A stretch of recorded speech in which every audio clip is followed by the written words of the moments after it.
أب زمدناتات ويدما أركبات سبات خجدفوني يخلو يوميلكا فرحة تفلتنا مالت سبات كي يقدفوها ويدما كي يقدفوها تفرحدو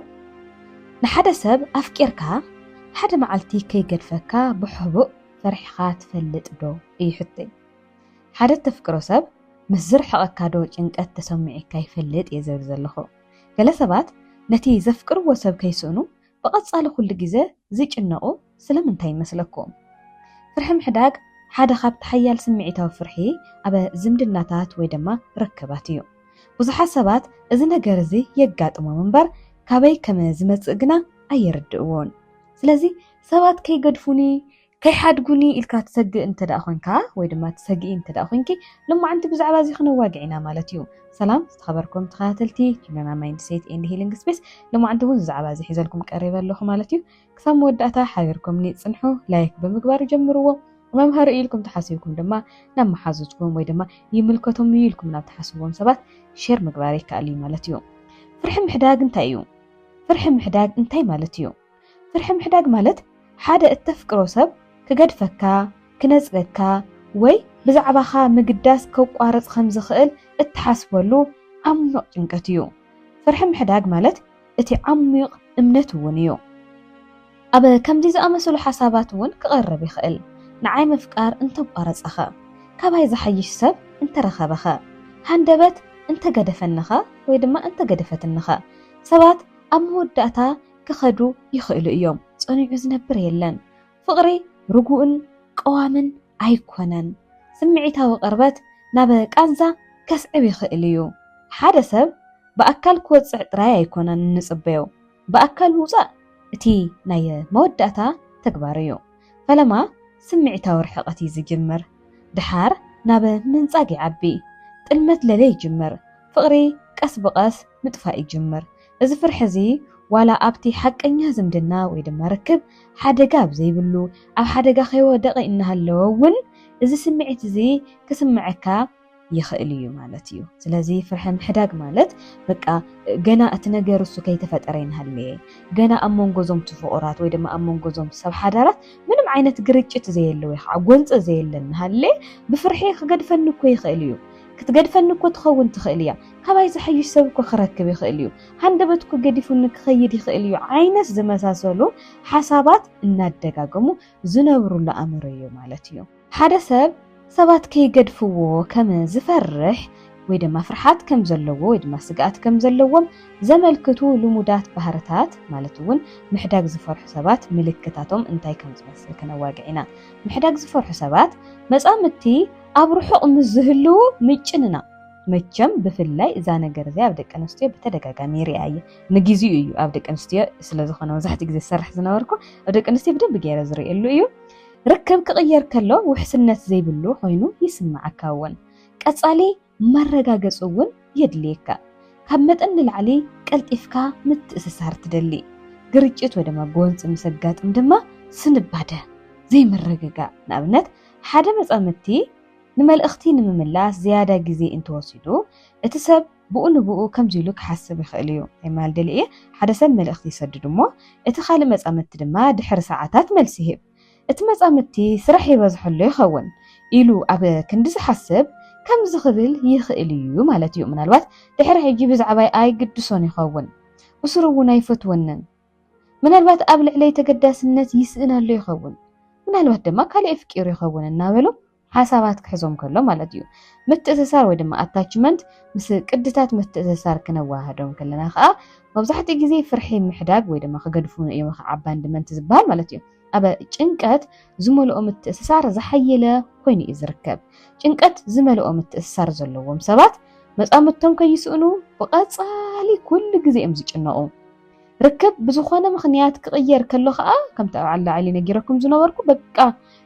ከቢድ ነገር ይኸውን ማለት እዩ በተደጋጋሚ ፍቅሮም ምርግጋጽ እውን የድልዮም ማለት እዩ ተብላዕል ሕዝውን ዝነገርኩ ከምዚ ማለት እዩ በቃ ኩሉ ግዜ ከም ዝፈትዎም ክነገሩ ይደልዩ ኩሉ ግዜ ንዕኦም ዝሓሸ ቦታ ከም ዘለዎም ተም ሰባት ክነግርዎም ይደልዩ ብዙሕ ነገር ከም መጠን ንላዕሊ ቀልጢፍካ ምትእስሳር እውን ይደልዩ በቃ ስኢሉ ኣለኩም ሓቂ ዝኾነ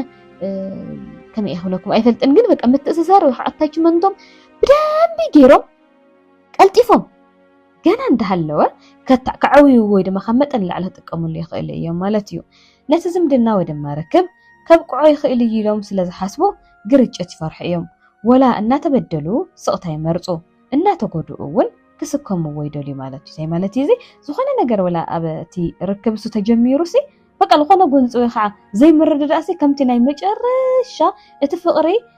ዘብቅዕ ዘሎ መሲሉ ዝስምዖም ሰባት ኣለዉ ማለት እዩ ብስምዒት ከዓ ፅግዕተኝነት ይስምዖም እዞም ሰባት እዚኣቶም እዚ ቅዲ እዚ ወይ ከዓ እዚ ፓተርን እዚ ኣካል ናይቲ ንመጀመርያ ግዜ ብጆን ቦውልቢ ዝተገለፀ ክልስ ሓሳብ ምትእስሳር እዩ ማለት እዩ ፍርሒ ምሕዳግ ወይ ድማ ክገድፈኒ ክትገድፈኒ ትኽእል እያ ዝብል ካብ እዩ ዝመጽእ ናይ ቁልዕነት ጽልዋ እውን ኣለዎ ይበሃል መብዛሕትኡ ግዜ ፍርሒ ምሕዳግ ካብቲ ኣብ መጀመርታ ዝነበራ ስምዒታዊ ተመኩራታት እውን ዝምዕብል እዩ ዝብሉ እውን ኣለዉ ኣብ እዋን ቁልዕነትና ከምቲ ብዝሓለፈ እውን ነጊረኩም ዝነበርኩ ብብዙሕ ምኽንያታት ክመጽእ ይኽእል እዩ እዞም ሰባት እዚኣቶም ምስ ዓወዩ ኣብ ዝኾነ ሪሌሽንሽፕ እውን ኣትዮም እቶም ተመኩሮታት ንሳቶም እውን ከምዚ ዓይነት ፍርሒ ንኸውፅሕሎም ይኽእሉ እዮም ማለት ብመሰረት ስራሕ ጆን ቦውልቢ እቲ ኣብ መጀመርታ ዝነበረና ስምዒታዊ ምትእስሳር ድሒርና ንዝምድናታት ብኸመይ ከም እንረኽቦ ይቐርጽ እዩ ይብል ፍርሒ ምሕዳግ ክምዕብል ዝኽእል ሓደ ቆልዓ ከምቲ ብዝሓለፈ ነጊረኩም ዝነበርኩ ማለት እዩ ኣብ ዘይቃዶ ፍቕሪ ተዓቢ ማለት እዩ ሓደ ግዜ ይንከባኸብዎ ሓደ ግዜ ይገድፍዎ በቃ ዘይቃዶ ፍቕሪ መትሓዚ ዘይብሉ ዓይነት ፍቕሪ ከምኡውን ስምዒታዊ ሸለልተልነት ኣብ ዝበዝሖ ቤተሰብ እውን ዝዓቢ እንተኾይኑ ምፍልላይ ወለዲ ማለት እውን ወለዲ ተፈላለዮም እቶም ቆልዑ ዝዓበዩ ተኾይኖም እውን ብተደጋጋሚ ምንጻግ ዘጋጥሞም እንተኾይኑ በስበስ ዝበሃሉ ቆልዑ ትፈልጡ ዶ በስበስ ባይዘወይ ማለት እዩ ወላ ወሊድኩም ሓዘን ኣብነት እዚ ፕሮግራም እዚ ኣደት ሰምዕ ለኽትሃሊኻ ወይ ድማ ኣቦት ሰምዕ ተደሃሊኻ ቤዛኻ ደቅኻ ጎራውትኻ ኣሕዋትካ ወይ ድማ ናይ ሰበይትኻ ኣሕዋት ቤተሰብ ገለ በስበስ ኩሉልካና እዚ እንታይ እዩ ዝበሃል ኣሎ ሓቂ ኣታዕውድ ኣተገለ ከምዚ ኣታኢኺ ብቃል ዝኾነ ቃላት ኣለዉ ኣነ ብቆልዓይ ብጣዕሚ ሃስዮም ንነበሩና ሕዚ ቆልዓ ኢሎም ንዘይርእዩ ቤተሰባት ወይ ድማ ናይ ቤተሰብ ናይ ወለድ ናይ ኣደይ ክኾኑ ይኽእሉ ናይ ኣቦይ ክኾኑ ይኽእሉ ብቻ ብቆልዓይ ዝብሉኒ ዝነበሩ ኳስ እስቲል ኣይርስዑይና ክነፅጉኻ ከለዉ በስበስ ኩሉኻ ከለዉ ኣብ ኣእምሮኻ ዝሓድር ነገር ብጣዕሚ ከቢድና ሰፊሕ ነገር ስለ ዝኾነ ደቅኹም ኣሕሊፍኩም ኣይትሃቡ ናጋ ተመሊሶም ንዘይርእይዎም ቤተሰብ እዩ ገለ እዩ ኢሎም ደቅኹም ከነኣእስልኩም ደቅኹም በስበስ ክብሉልኩም ኣይትፍቀዱ ብፍጹም ዘይርጉእ ክንክን ዘለዎ ርክብ ምስ ቤተሰብ እንትልወካ እውን እዚ ነገር እዚ ክስምዐካ ይኽእል እዩ ኣብ ዝሓለፈ ዝምድናታት ጥልመት እንተጋጢሙካ እውን ሓደ ሰብ ነዚ ነገራት እዚ ምስ ዘጋጥሞ ከምዚ ኢሉ እናኣመነ ክዓቢ ይኽእል እዩ ከምዚ ዝብል ስምዒታዊ መልእኽቲ ይመሃር እዩ ማለት እየ ፍቕሪ ክጠፍእ ይኽእል እዩ ፍቕሪ ግዝያዊ እዩ እዚ እምነት እዚ ክሳዕ ብፅሕና ወይ ከዓ ክሳዕ ዝዓቢ እውን ክቐፅለሉ ይኽእል እዩ ፍቕሪ ዘይርጉእ እዩ ኢሉ እውን ክድምድም ይኽእል እዩ ሰባት ኣብ መወዳእታ ይኸዱ እዮም ኢሉ እውን ክድምድም ይኽእል እዩ ሕጂ እውን ስምዒታዊ ቅርበት ሓደገኛ እዩ ብርሑቕ እዩ ምስ ሰብ ክትነብር ዘለካ ኢሉ እውን ክሓስብ ይኽእል እዩ ማለት እዚ እንታይ እዩ ሕዚ ብተደጋጋሚ ካብ ሰባት ብልበፅሖ ጥልመት ብተደጋጋሚ ፍቕሪ እንታይ ምዃኑ ካብ ዘይምረድኡ ከምቲ ኢለኩም ኣብ ላዕሊ ዝነበርኩ ከዓ ሓቀይ ኣብ ዘይቃዶ ፍቕሪ ዝዓብዩ ቆልዑሲ ምስ ዓበዩስ በቃ ፍቕሪ ንዕኦም ርጉእ ነገር ኣይኮነን ቀዋሚ ነገር ኣይኮነን ዓብዪ ነገር ኣይኮነን በቃ ዝኾነ እዋን ምናልባት ዝኾነ ነገር ክትገብር ከለኻ ትፍቀር ዓይነት ሰብ ክመስሎም ይኽእል እዩ ኮታስ ብዙሕ እዩ ብቀፃሊ ቀስ ብቀስ እናተመሃሃርና ስለንኸይድ ኣብዚ ኣኽሎ እዩ ብዛዕባ ዚ ፍቕሪ ዘይቃዶ ፍቕሪ ወይ ድማ ዘይርጉእ ፍቕሪ ዝመስሎም ሰባት ካብ ምንታይ ዝተለዓለ ምዃኑ ካብኡ እውን ፍርሒ ምሕዳግ ምስ ዓበኻ ኣብ ርክብ እንታይ ይገጥሞ ከዓ ክንዕልል እዚ ፍርሒ እዚ ኣብ ፍቕራዊ ዝምድናታት ብኸመይ ከም ዝረአ እስቲ ንእሽተይ ነወግዕ ኣብ ርክብ ዓበይቲ ወይ ድማ ዓብዪ ምስ ኮንኪ እዚ ፍርሒ እዚ ከምዚ ዝኣመሰለ ባህርያት ከስዕብ ይኽእል እዩ ገለ ሰባት ምናልባት ንመፃምድቲ ኣዝዩ ኣፅኒዕኻ ክትሕዝ ከም ዘለካ ወይ ድማ ክትሕዞ ወይ ድማ ክሕዝዎ ይፍትኑ እዮም ቀልጢፍካ ምስ ሰባት ኣዝኻ ምትእስሳር በቃ ኦማይ ጋድ መቸም ከምቲ ኣነ ዝርአት ርኢኹምና ኣብ ሓፂር ግዜ ተፋሊጥካዮም ሲ ስቑኢሎም በቃ ጥብቕ ልብልኹም ሰብ ገጢሞምኩም ይፈልጡ ዶ ጥብቕ በቃ ከም ዝወቀስ ኢኩም 3 ዓመት 4 ዓመት ኣርምስኹም ዝዓበዩ ኢሎም ምስልኹም ይኽእሉ እዮም ቀልጢፎም በቃ ዝኢሉ ኣታችመንት ክሬት ዝገብሩ ሰባት ኣለዉ ካብኡ እውን ንተኣማንነት መፃምድቶም ብቐፃሊ ይፍትንዎ እዮም እዚ ሰብኣየ ወይ ድማ ሰበይትኻ ብጣዕሚ እሙናት ኮይኖም ንሃለዩ ግን ድማ እሙናት ድዮም ይኾኑ ኢልካሲ ንኽተረጋግፅ ብቐፃሊ ትፍትን ከምዚ ዝገብሩ ሰባት ላይ ይጋጥሙኹም እዮም እቲ ሰብ እሱ ተረጋጊዑ ስርሕና ሃለየ ሰበይቲ ትስልሎ ወይ ድማ እቲ ሰብኣይ ይስልላ እሳቶም ኩሉ ፈልጥዎ ተኣምር የልዮም ናብ ዓለም እዮም እኒአው ግን ድማ እቶም ሰባት እቶም ፍርሒ ምሕዳግ ዘለዎም ሰባት ወይ ከዓ ኣባንደን ከይግበሩ ምንታይ እዮም ዝፈርሑ ሰባት ግን ዝገብርዎ ባህርታት ግን እዚ እዩ ብዘይ ምልከተካ ናተኸታተሉካ ይውዕሉ ንስኻ ግን ኣይትፈልጥ ካብኡ እውን ብቐሊሉ ቅንኢ ዝስምዖም ኣብ ግዝኡን ዘይግዝኡን ቅንኢ ኣይስምዐንን ቅንኢ ኣይስምዐናን ኢላ ክድምድማ ይኽእል ይስምዐካ እዩ ትፈትዎ ነገር ናብ ዘይኮን ነገር ክኸይድ ከሎ ይስምዐካ እዩ ዘይኮን ነገር ገብር ከሎ ይስምዐካ እዩ ካብኡ እውን ኣናእሽቱ ፀገማት ምስ ዘጋጥሙ ከም ምልክታት እቲ ዝምድና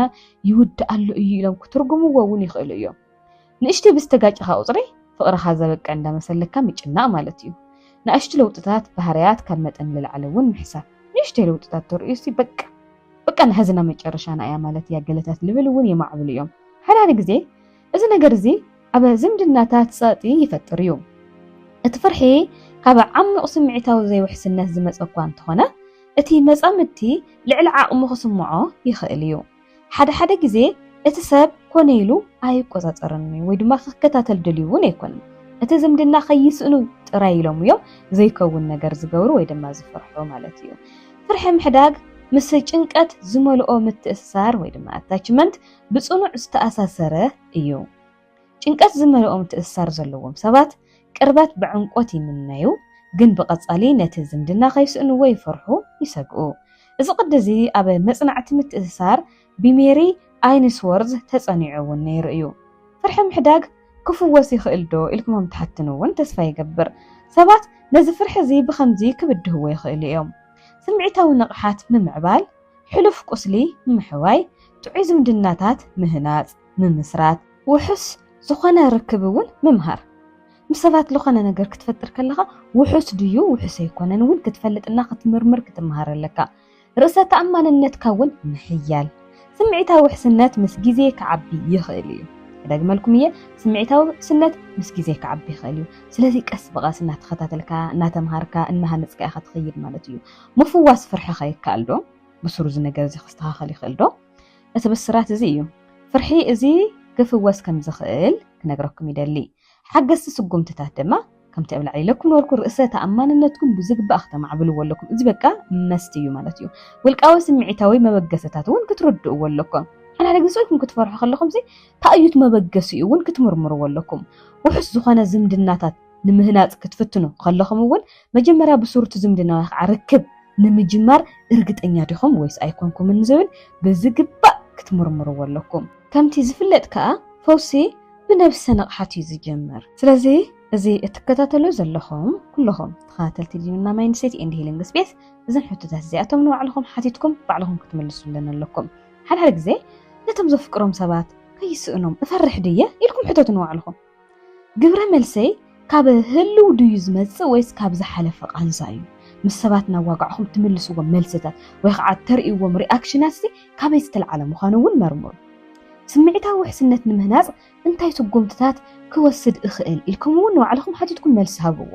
እዞም ነገራት እዚኣቶም ክተስተንትንዎም የተባብዐኩም ኣለኹ ማለት እዩ ضوات خاتلتي لو ما عندنا برنامج يمثل نيرو حيركم صنحكم انا هي لما هفتي سلامك تالكم زي مسكن سلام